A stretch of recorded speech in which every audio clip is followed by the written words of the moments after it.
오늘도 기록된 하나님의 말씀을 읽을 때에 우리 모두에게 하나님의 사랑과 은혜와 생명의 말씀이 생생하게 들려지고 우리 영혼에 새겨지기를 간절히 바랍니다. 예수께서 이 말씀을 하시고 제자들과 함께 기드론 시내 건너편으로 나가시니 그곳에 동산이 있는데 제자들과 함께 들어가시니라. 그곳은 가끔 예수께서 제자들과 모이시는 곳이므로 예수를 파는 유다도 그곳을 알더라. 유다가 군대와 대제사장들과 바리새인에게서 얻은 아랫사람들을 데리고 등과 횃불과 무기를 가지고 그리로 오는지라. 예수께서 그 당할 일을 다 아시고 나아가 이르시되 너희가 누구를 찾느냐 대답하되 나사렛 예수라 하거늘 내가 그니라 하시니라. 그를 파는 유다도 그들과 함께 섰더라.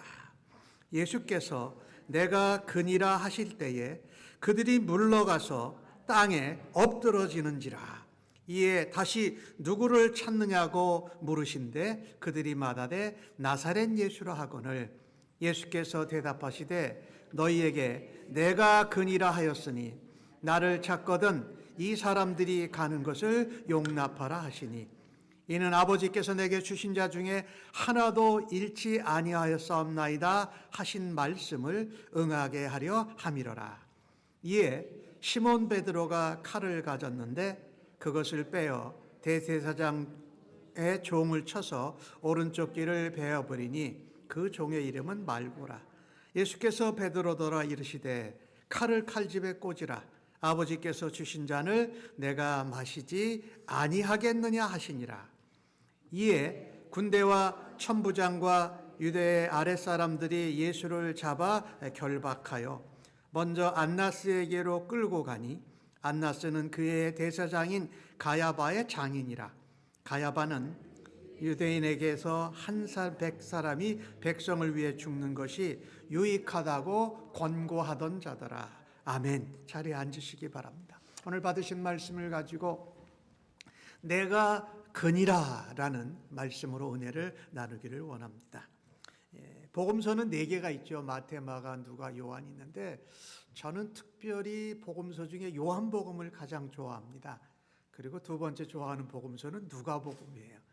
요한복음은 공관적인 복음서하고는 좀 달리 사도 요한이 나이가 많이 들어서 그가 사도로 사역하고 반모섬에도 유배를 당하고 그러면서 그런 걸 겪으면서 쓰여진 복음서여서 다른 복음서보다 특별하게 좀 제 입장에서 볼 때 깊이가 있습니다. 그런 것 중에 하나가 바로 7가지 표적입니다. 그리고 7번에 나는 참포다답니다. 나는 선한 목자다 하고서 에고 에이미 나는 누구다라고 말하는 그것이 요한복음에 아주 특별하게 나와 있습니다. 나는 누구누구다. 나는 선한 목자다. 나는 참포도나무다. 이렇게 말씀하신 것이 그냥 여러분 이거는 알아두셔도 제가 된다고 그랬어요. 에고 에이미 이게 이제 헬라 말인데요. 그 얘기는 뭐냐면요. 영어로 표현하면 I am who I am 이런 것이에요. 나는 스스로 존재하는 자다. 출애굽기 30장 34장에 나오는 예수님의 하나님의 말씀이 나는 스스로 존재하는 여호와다라고 하신 그 말씀을 그 표현을 예수님께서 그대로 사용하신 것입니다. 오늘 예수님이 이제 십자가로 향하여서 잡혀가시기 전에 모습이 오늘 본문인데 예수님께서 오늘 1절과 2절의 말씀을 보니까 이 말씀을 하시고 이 말씀은 이제 가룟 유다 이렇게 얘기하고 제자들에게 말씀하고 나서 제자들과 함께 기드론 시내 건너편으로 가시니 거기에 동산이 있는데 제자들과 함께 들어갔어요. 근데 거기 제자들과 자주 가끔 모이시는 곳이에요. 그러니까 가룟 유다도 거기를 잘 아는 장소예요. 그런데 오늘 본문은 기드론 시내 건너편인데 그게 바로 겟세마네 동산입니다. 다른 복음서에는 겟세마네 동산이라고 하는데 요한은 거기를 기드론 시내 건너편 이렇게 표현을 합니다. 기드론 시대 건너편에 있는 것이 작은 동산이 겟세마네 동산이고, 그 겟세마네 동산은 감람산 중에 작은 한 동산이에요. 여러분, 겟세마네 동산에서 예수님이 뭘 하셨는지 여러분 기억하시죠? 십자가를 지시기 전에 그 십자가를 지는 고통이 예수님께도 엄청나게 힘드신 것이었어요. 기도하잖아요. 베드로, 야고보, 요한은 예수님과 좀 떨어져 있었는데 다 자고 있었잖아요. 그죠? 예수님은 정말 땀을 피같이 흘리시면서 하나님 앞에 이 잔을 내게서 지나가게 하여 주옵소서. 아버지께 기도하십니다. 그리고 하지만 내 뜻대로 마시고 아버지의 원대로 뜻대로 하시옵소서라고 기도를 마무리하시는 것입니다. 근데 우리가 지난주에 제가 요한복음 17장을 수요일도 설교하고 주일날 설교를 이렇게 하려고 했는데, 요한복음 17장이 뭡니까? 대제사장이신 예수님께서 말하자면 제자들을 위해서, 그리고 그 제자들로 인해서 예수 믿게 될 사람들을 위해서 대제사장의 입장으로 기도하신 것입니다. 그러니 예수님께서요, 겟세마네 동산에서 십자가를 지나가게 해달라고 간절히 기도하시고, 그 전에 제자들을 위해서 대제사장적인 기도를 하시고 계셨다라는 것입니다. 예수님께서 이 기도를 막 끝내는 순간에 군사들이 잡으러 옵니다. 3절 말씀을 보니까 유다가 군대와 대제사장들과 바리새인에서 얻은 아랫사람들을 데리고 등과 횃불과 무기를 가지고 예수님이 기도하고 내려오시는 거기서 딱 마주친 것입니다. 예수님을 붙잡으러 온 게 분명하죠. 그들이 붙잡으러 온 것은 예수님과 제자들이 아니고 예수님을 붙잡으러 온 것입니다. 여러분, 거기 군대가 왔다고 할 때 이 군대는 일반적으로 그 군대라는 단어의 의미가 적어도 600명입니다. 적어도 600명. 그리고 대제사장들과 바리새인에서 얻은 아랫사람들은 성전 경비대입니다. 그러니 그들이 얼마 왔는지 모르고, 그 다음에 거기를 인솔해서 온 사람이 누구냐면 천부장이에요. 천부장은 1000명의 부대를 다스리는 사람인데, 이제 예수님을 붙잡기 위해서 그가 600명을 데리고 왔고, 성전 경비대가 몇백 명이 왔는지는 몰랐지만 적어도 700명에서 대략 1000명 가까이 왔을 겁니다. 누구 잡는데요? 한 사람 예수님을 잡는데, 그들이 횃불과 등을 들고 또 검과 몽치를, 무기를 들고 마치 흉악범을 체포하듯이 예수님을 잡으러 왔다라는 것입니다. 예수님이 유다가 그 사람들을 인도해서 왔어요. 그 겟세마네 동산 감람산으로요. 예수님은 유다가 그 일을 한 것에 대해서, 예수님을 팔려고 배반한 것에 대해서 결코 분노하지 않으십니다. 예수님은 한 분을 잡기 위해서 700명 가까이 되는 병사들이 왔는데도 주님은 전혀 당황하지 않으십니다. 오히려 예수님은 여유롭게 그들이 말하기 전에 예수님이 먼저 물으십니다. 너희가 누구를 찾느냐라고 물어보세요. 누구를 찾느냐?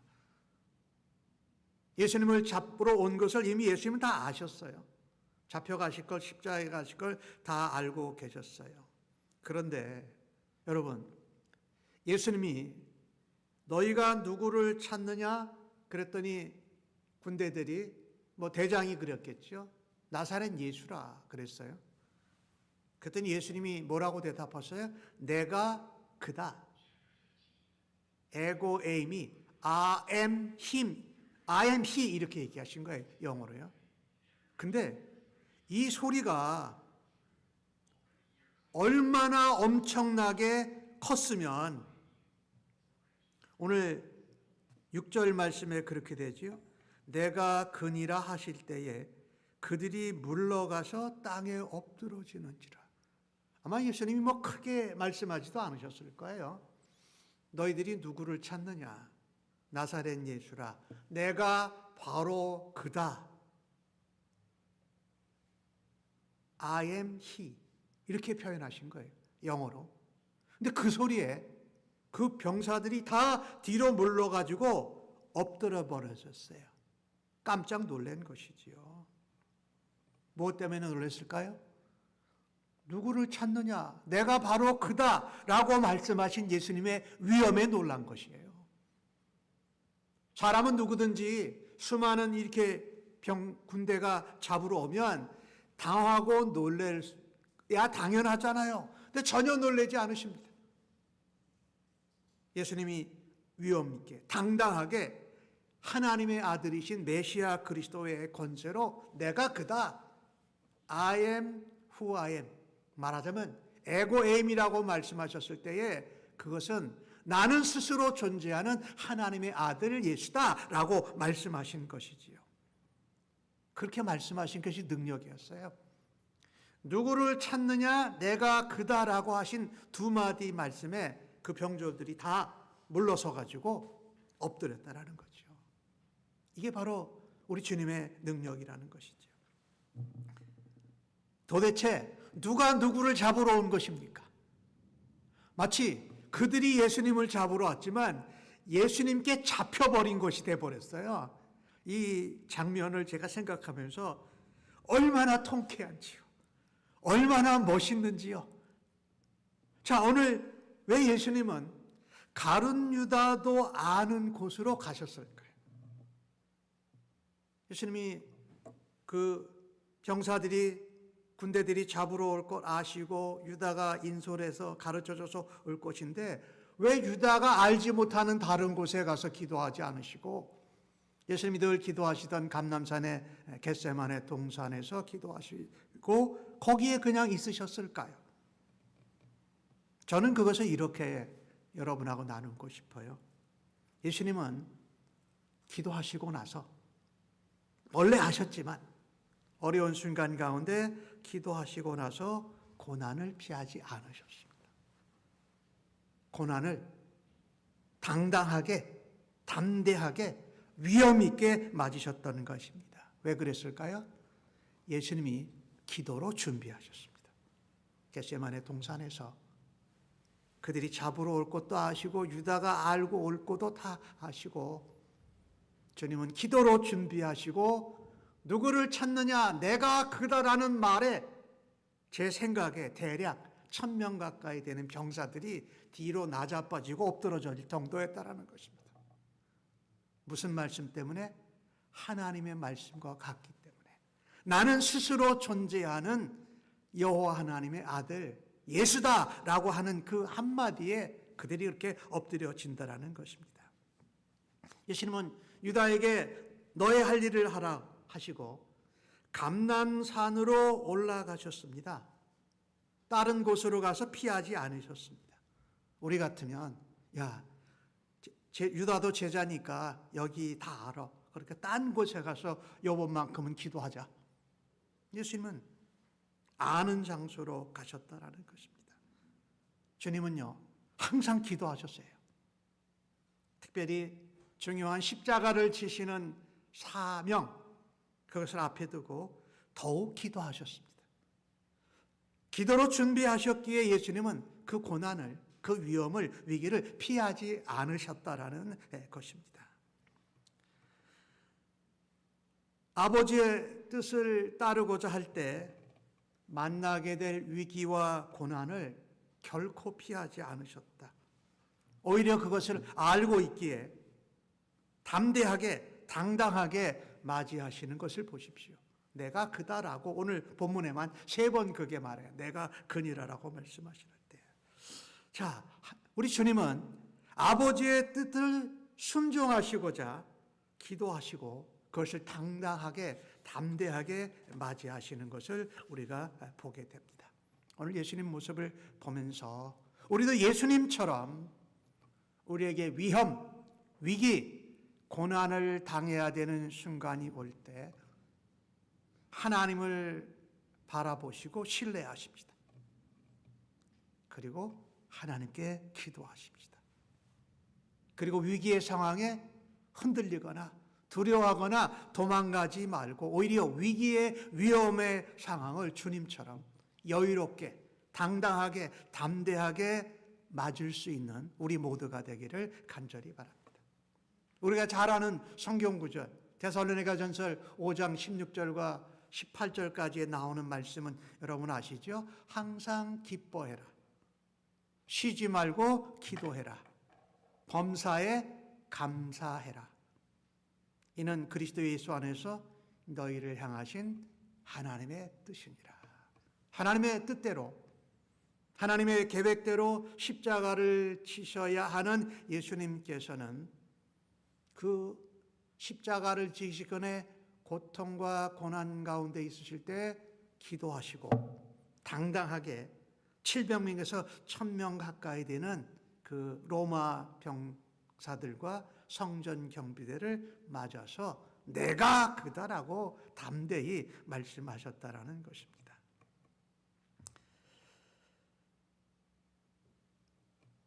제가 책들을 이렇게 이제 사서 보는데 제가 아주 좋아하는 목사님 중에 한국의 더사랑교회라는 교회를 목회하신 이인호 목사라는 분이 있습니다. 그분이 쓴 책에 기도의 전성기를 경험하라 이런 가운데 나오는 내용이에요. 그분이 이렇게 존 엘리엇이라는 사람의 책을 인용해요. 이 책의 제목이 참 재미있습니다. 거만한 놈들이 세상을 바꾼다 이런 책이에요. 이 책의 내용은 이런 것입니다. 스타, 영웅 이런 사람들이 고도의 긴장, 스트레스를 받는 가운데에서 어떻게 다른 사람들보다 탁월한 실력을 나타내는가를 책에다 썼어요. 근데 우리는 위기, 위험 만나면 막 마음이 긴장되잖아요. 긴장되면 뭘 제대로 못 하잖아요. 그래서 그 책은 이렇게, 보통 사람들이 이렇게 말하죠. 실전을 연습처럼 해라. 그런데 이 사람은 책에 다르게 썼어요. 연습을 실전처럼 해라. 연습할 때에 실전처럼 해야 말하자면 모든 위기와 고난을 이겨낼 수 있다는 거죠. 그래서 우리가 시험을 보기 위해서 시험 준비를 할 때에 편안하게 마음 놓고 시험 준비하지 말고 시험 볼 때처럼 시간 딱 정하고 시험 보는 것처럼 연습을 하라는 것이에요. 연습이 나의 긴장을 푸는 것을 익히는 것이 아니라 오히려 긴장 속에서 실력을 발휘하면서 연습을 하라는 것이에요. 참 이 사람이 쓴 책을 저도 한번 찾아보고 싶은데 거만한 놈들이 세상을 바꾼다 그 표현인데 실전처럼 뭐에 연습하라는 겁니다. 근데 실전을 연습하라, 연습처럼 하라고 보통은 말하지만 연습할 때부터 실전을 하라고 말해요. 목사님이 이런 예를 들었어요. 유명한 골프 선수 박세리가 아버지에게 골프 훈련을 받을 때 어디서 골프 연습을 했다고 여러분 알고 계세요? 공동묘지에서 했어요. 공동묘지에서. 그 어린아이가 공동묘지에서 골프를 친다고 할 때 얼마나 긴장이 되고 두려움이 많았겠어요. 그런 실전을 겪고 나서 박세리가 그런 일을 골프에 그런 여왕이 되게 됐다는 거지요. 이 목사님, 이인호 목사님이 그 책에서 이런 얘기를 해요. 교회를 개척했는데 1년 동안 목회가 정말 힘들었대요. 그래서 목회가 쉽지 않고 어려운 것이라는 것을 인정했대요. 목회가 그렇게 긴장되고 어렵고 쉽지 않은 것이니 이인호 목사님이 기도를 많이 하시는 분이에요. 이분이 매일 기도하고 매일 긴장하고 깨어 있으면서 목회를 했다라는 거예요. 그랬더니 목회가 쉬워지더래요. 참 우리에게 오늘 예수님의 모습처럼 도전하는 게 참 많아요. 항상 기도하셨던 예수님이 겟세마네에서 기도하고 예수님을 붙잡으러 온 수백 명의 군대를 향해서 누구를 찾느냐? 내가 그다라고 말씀하실 때에 바로 그들이 자빠지고 엎드러졌다라는 것이지요. 우리는 평상시에 쉬지 말고 기도해야 됩니다. 위험과 위기와 긴장의 순간이 다가올 땐 그때는 예수님처럼 겟세마네 동산에 올라가서 기도해서 기도로 준비하고 대하면은 예수님처럼 나를 대적하고 나를 위협하는 사람들이 물러서고 엎드려 자빠질 줄로 믿습니다. 문제는 이겁니다. 우리가 평상시에는 기도도 안 하고 기도의 소리도 작고 영적인 긴장을 푸는 것입니다. 그런데 성경은 뭐라고 그럽니까? 쉬지 말고 기도하라. 항상 기도하라고 말씀하시잖아요. 즉 말하자면 긴장하는 것이 우리의 일상이 되어야 한다는 것입니다. 때가 되면 기도하지. 물론 그것도 안 하는 것보다 훨씬 나아요. 그러나 쉬지 않고 항상 기도하다가 큰 위기와 위험 가운데 기도하면 우리 주님에게 일어난 역사같이 우리가 담대해지고 당당해지고 위기와 위험을 넉넉히 감당할 수 있는 줄로 믿습니다. 저는 지난 주간에 이것을 경험을 했어요. 실제로. 기도를 평상시에 하다가 중요한 일, 위험한 일이 있을 때는 더 기도해야 되겠구나. 예수님이 기도로 준비하셨기 때문에 그들을 그렇게 대하실 수 있었다는 거예요. 저에게 회계가 바뀌었잖아요, 올해 들어서. 그래서 재정부장 사인을 이제 은행에 등록을 해야 되는데 저희가 거래하고 있는 은행에 그걸 수정하러 밖으로 갔는데 잘 안 됐어요. 그래서 하여튼 못 바꿔준다는 거예요. 그래서 이제 그때서야 이제 기도 생각이 났어요. 저도 작년에 당연히 바나비 목사님 사인권자로 이렇게 바꿀 때 좀 어렵지만 해결이 됐는데 올해도 당연히 될 거라고 하는데 안 됐어요. 그래서 우리가 가지고 있는 또 다른 교회 어카운트를 가서 체킹 어카운트를 새로 내서 이제 사인을 바꾸려고 갔어요. 근데 그게 긴장이 됐죠, 저한테. 그래서 지난 주에는 다른 은행을 두세 번을 갔고, 지난주에는 새로운 은행에 가면서 제가 미리 가서 정보를 다 이렇게 알아가지고 오고, 가는 당일날 아침에 다른 날보다 특히 기도를 했어요. 하나님, 오늘은 꼭 이 은행 어카운트가 열어져서 이 회계 재정부장 사인이 바뀌어져야 됩니다. 그리고 조금 긴장된 마음으로 은행을 갔어요.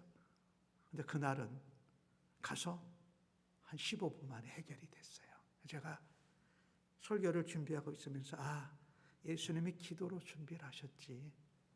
늘 기도하다가 중요한 일이 생길 때는 더 그것을 위해서 기도하고 기도로 준비해야 됐구나. 그래야 우리가 담대해집니다. 그래야 당당해집니다. 그날 은행에 갔는데 저희를 이제 도와줄 은행원이 얼마나 친절하게 자기가 알아서 일을 잘 해주는지, 제가 더 뭐 해야 되지 않냐 그러니까 됐다고 집에 가라고 그래가지고 한 15분 만에 일이 끝났어요. 기도로 준비해야 됩니다. 항상 기도하고 평상시에 기도하는 것이 바로 우리가 긴장하는 것이에요.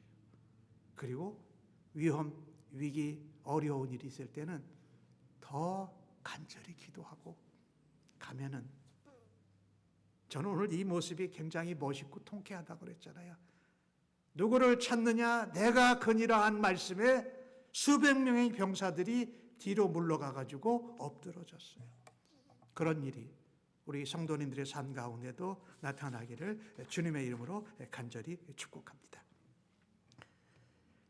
두 번째로요, 왜 예수님은 그 온 병사들에게 먼저 예수님께서 누구를 찾느냐고 물으셨을까요?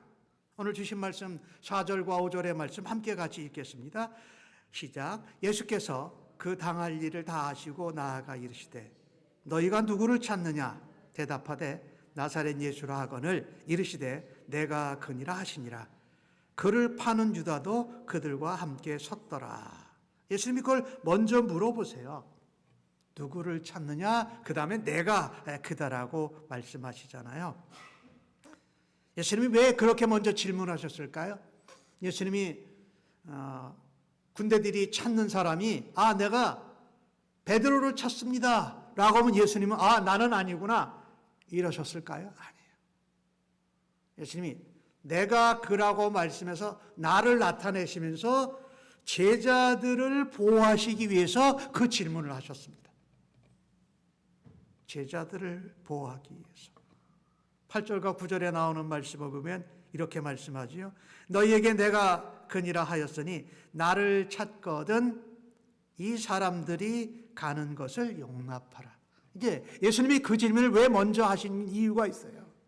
예수님이 도망가거나 다른 베드로나 요한이나 야고보를 찾는다 하면 예수님이 등을 보시려고 해서 질문하신 것이 아니라 너희가 찾는 자가 나라는 것을 예수님이 나타내시면서 뭐예요?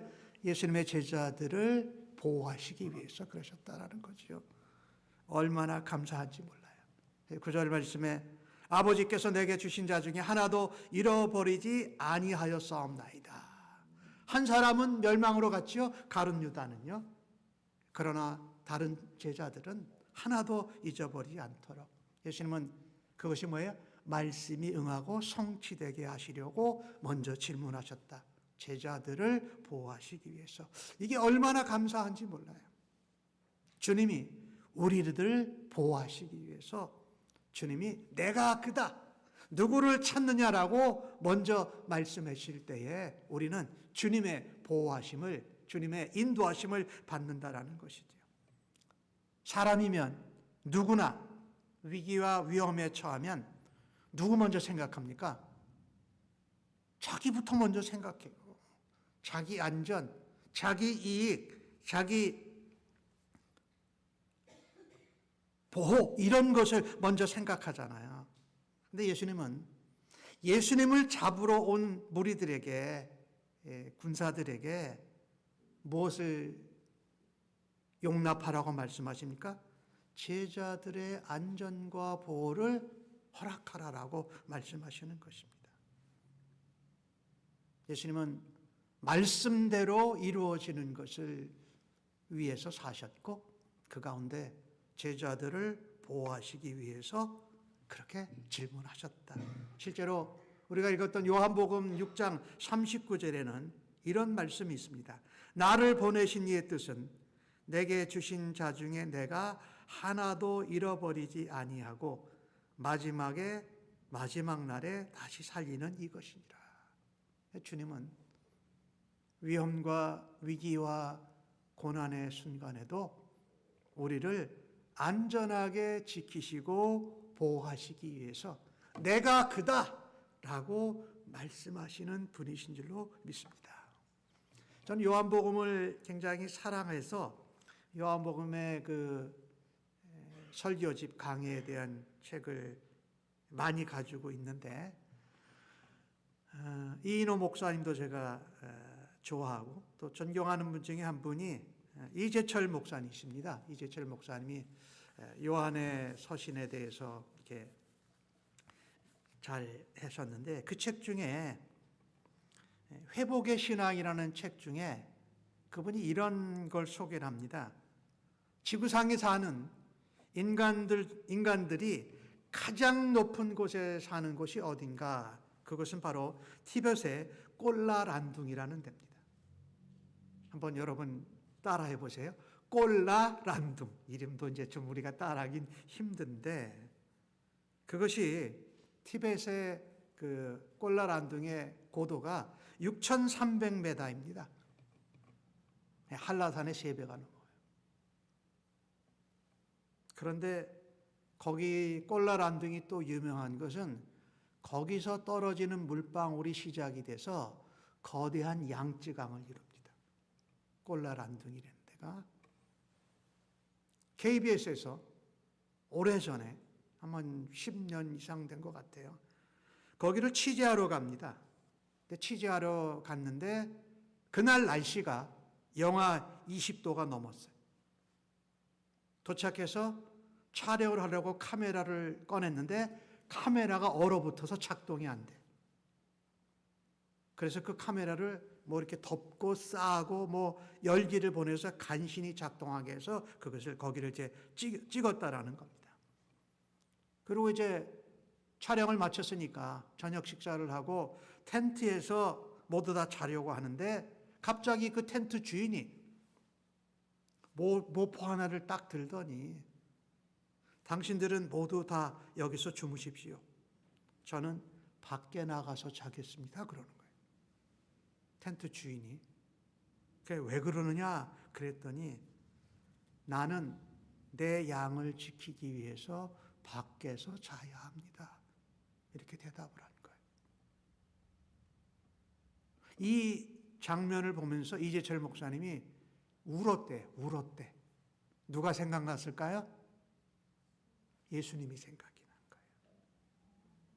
예수님이 양을 보호하기 위해서 영하 20도가 넘는 그곳에 가서 눈바닥에 모포 한 장으로 덮고 자는 그 주인장, 텐트 주인, 양떼의 목자지요.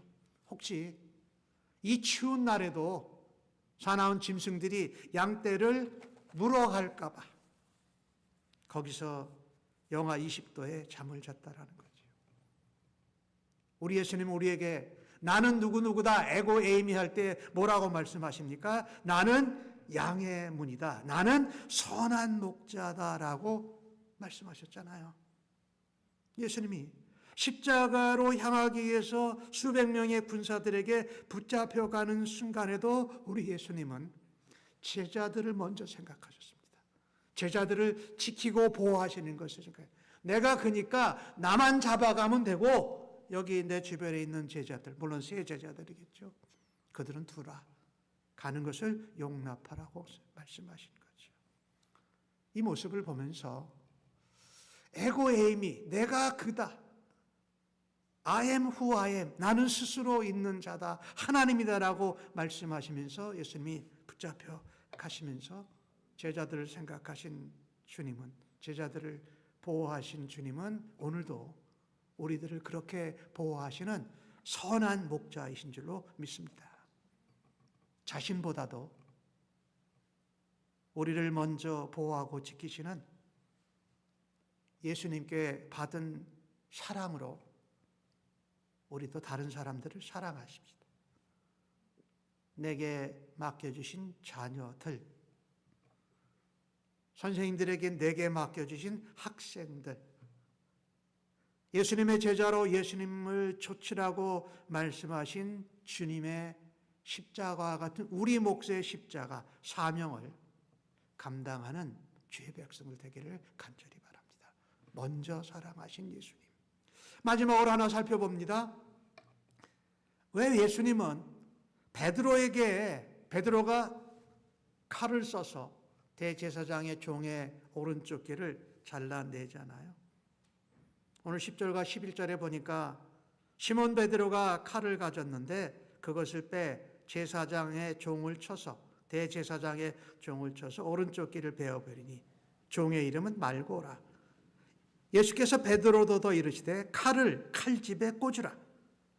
아버지께서 주신 잔을 내가 마시지 아니하겠느냐 하시니라. 베드로가 예수님을 위해서 목숨까지 내놓겠노라고 붙잡혀가는 예수님을 못 붙잡아 가게 하려고 그 중에 대제사장의 종의 귀를 칼로 베어냈습니다. 물론 예수님이 다시 그것을 붙여주셨지요. 베드로 보라 칼을 칼집에 꽂으라고 말씀하십니다. 근데 다른 복음서에는 말고라는 이름이 안 나와요. 근데 요한복음에는 그것이 대제사장의 종 말고라고 나와요. 요한복음 앞부분에 보면은 뒷부분에 보면은 예수님의 이미 신문을 당하실 때 이 뒤죠. 신문을 당하실 때에 베드로가 그 문 밖에 서 있었어요.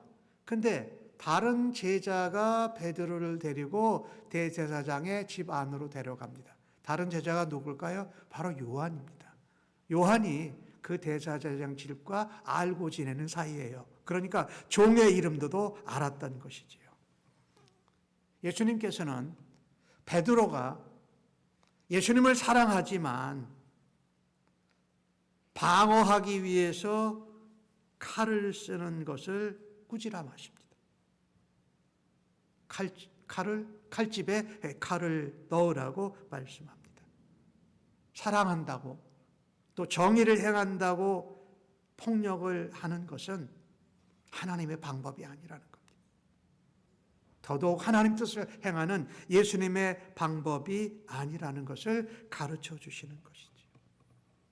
저는 오늘 성경 본문을 설교 준비를 하면서 조국 대한민국이 생각났습니다.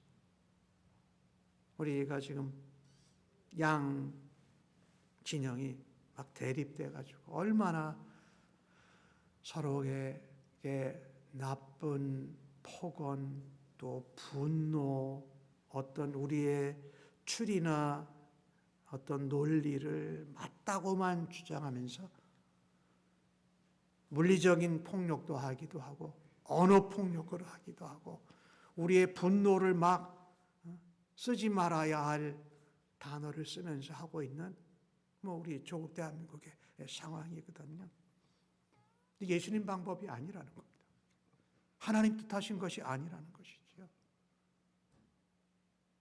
참 제가 그 프로를 열심히 찾아서 봤는데 Save the Korea, Save Korea라는 그 기도하는 모임 예배하고 그 다음에 이제 강연하는 그 모임을 봤는데 어저께죠.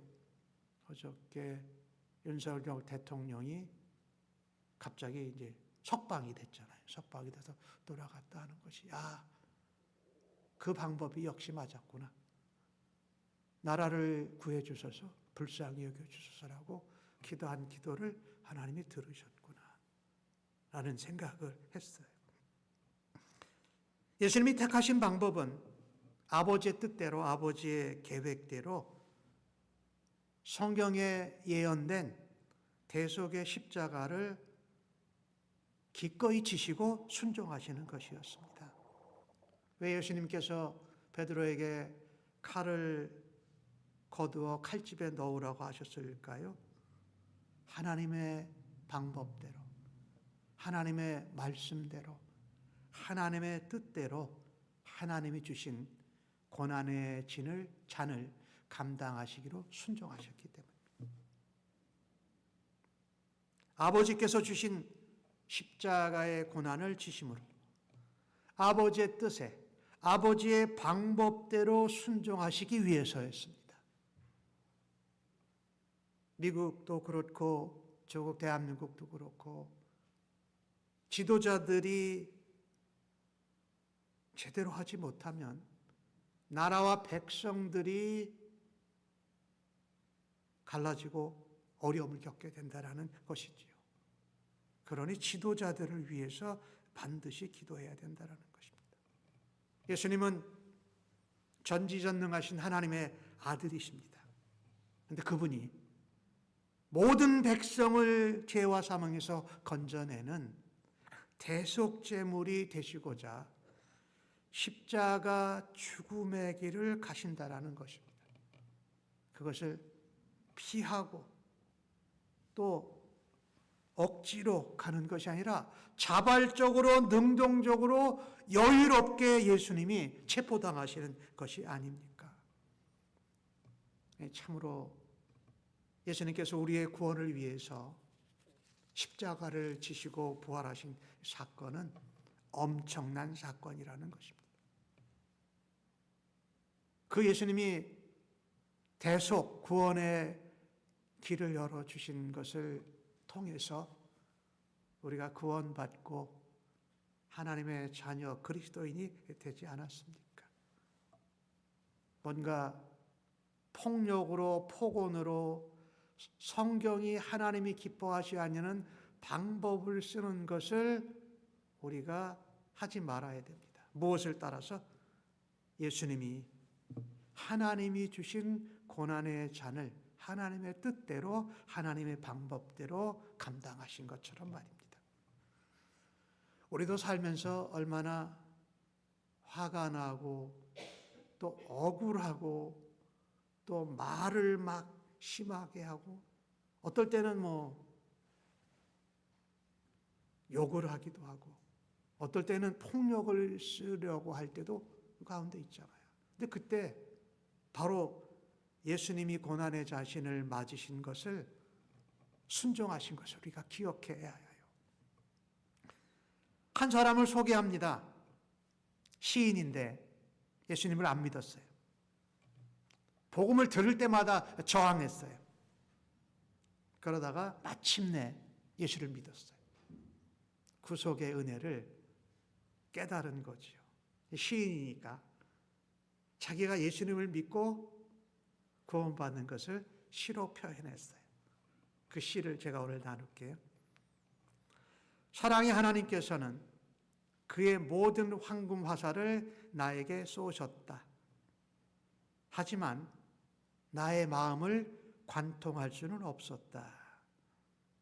그러나 하나님께서 자기 자신을 활에 재시고 나를 향해 똑바로 발사하셨을 때 나의 마음은 그분을 피할 수 없었다. 뭡니까? 하나님께서 자기 자신을 활에 거시고 나를 향해서 쏠 때 누구십니까? 예수 그리스도죠. 예수 그리스도를 통해서 나의 마음은 그분을 피할 수 없었고 그분을 따르지 않을 수 없었다라는 고백하는 것입니다. 우리가 하나님께 가는 길은 많은 길이 아니라 오직 유일한 한 길, 예수 그리스도밖에 없습니다. 우리가 이 땅에서 승리하고 담대하게 위험과 위기 가운데 당당할 수 있는 길은 예수님의 모범을 따라가는 방법밖에 없다라는 것입니다. 그런데 우리는 다른 방법들을 많이 쓰곤 하지요. 우리에게 맡겨주신 예수 그리스도를 믿는 그리스도인의 길을 가야 할 것입니다. 예수님은 고난의 십자가 대속의 십자가를 지셨고 저와 우리 모두는 우리 몫에 주신 자기 십자가를 지고 우리에게 맡겨주신 사명을 감당해야 할 것입니다. 기꺼이 당당하게 담대하게 그 길을 걸어가도록 주님의 모범을 따르고 주님의 말씀에 순종할 수 있는 은혜가 있기를 주의 이름으로 간절히 축복합니다. 예수님 순종하셨다라는 거죠. 우리가요, 예수 믿는 사람으로 하나님의 뜻을 이루기를 원한다면 예수님의 마음과 예수님의 가르침에 맞는 방법을 사용해야 합니다. 그것이 예수님을 따르고 예수님의 모범을 좇고 우리가 주님을 닮아가는 것입니다. 그것은 한 가지 단어로 말한다면 순종입니다. 우리도 우리를 향한 하나님의 뜻이 이루어지도록 고난의 잔, 고난의 우리 십자가를 감당하는 순종하는 은혜가 있기를 간절히 바랍니다. 한 사람을 또 좀 소개하고 싶어요. 중세에 살았던 수도사예요. 근데 아주 명망이 있었어요. 많은 사람이 몰려와서 그 수도사에게 물은 거예요. 어떻게 그렇게 높고 위대한 신앙의 경지에 이르게 됐느냐? 이 수도사가 대답한 겁니다. 나는 20살 때부터 하나님을 위해서 살겠다고 기도했습니다. 그래서 이곳저곳을 뛰어다니며 사람들을 변화시키기 위해서 아주 애쓰고 힘썼습니다. 그런데 내 나이가 40살이 지나면서 보니까 내가 뛰어다니면서 애쓰고 섬겼던 이웃들이 하나도 변화되지 않았음을 깨달았습니다. 그래서 그때부터 기도를 바꿨습니다. 주님, 저를 변화시켜 주시옵소서. 저를 먼저 변화시켜 주시옵소서라고 기도했어요. 40이 넘어서야 이웃을 변화시키고 세상을 변화시킬 수 있는 것이 무엇인지 깨달았다는 것입니다. 그것은 바로 내가 먼저 바뀌는 것이었어요. 예수님은 십자가를 지셨고 우리는 우리 몫에 자기 십자가를 지고 따라가도록 우리 자신을 죽이지 아니하면 어떤 사람도 변화시킬 수 없다라는 것을 늦게서야 깨달았습니다. 내가 그것을 조금만 더 일찍 깨달았었더라면 더 많은 사람을 변화시키는 일에, 주님의 사역을 감당하는 일에 쓰임받지 않았을까요? 라는 중세시대의 수도사의 고백입니다.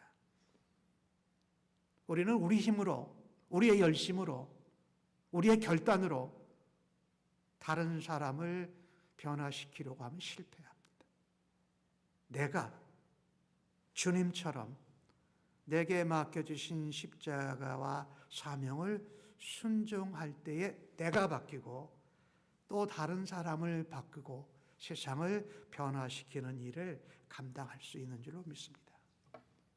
말씀을 마칩니다.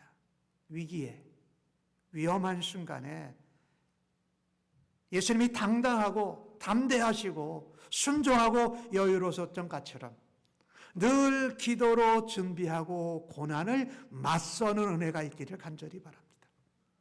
예수님이 제자들을 보호하시기 위해서 먼저 나섰었던 것처럼 우리 올해 교회의 표어처럼 자유로 서로 오직 자유로 사랑하여 서로 섬기는 일을, 사랑하는 일을 감당할 수 있기를 바랍니다. 남을 먼저 사랑하고 남을 나보다 낫게 여기고 그리고 위기에도 기도하고 고난의 잔을 주님처럼 감당하는 은혜가 모두 있기를 주의 이름으로 간절히 축복합니다. 아멘. 기도하겠습니다. 하나님 아버지, 오늘 주신 말씀 감사합니다. 요한복음 17장에 주님의 대제사장 기도를 볼 때마다 너무 감사합니다. 제자들 그리스도인들을 위해서 기도하시고 그리스도인들 우리들을 위하여 통해서 예수님을 믿게 될 사람을 위해서 기도하신 주님의 기도에 감사합니다. 또한 십자가로 가시는 그 길에도 먼저 기도로 준비하시고 제자들을 먼저 생각하고 보호하신 주님의 그 사랑을 감사합니다. 저희들도 주님의 모습과 주님의 말씀을 따라서 순종하며 우리 몫의 십자가를 감당하게 사용하여 주시옵소서. 예수님의 이름으로 기도합니다. 아멘. 자리에서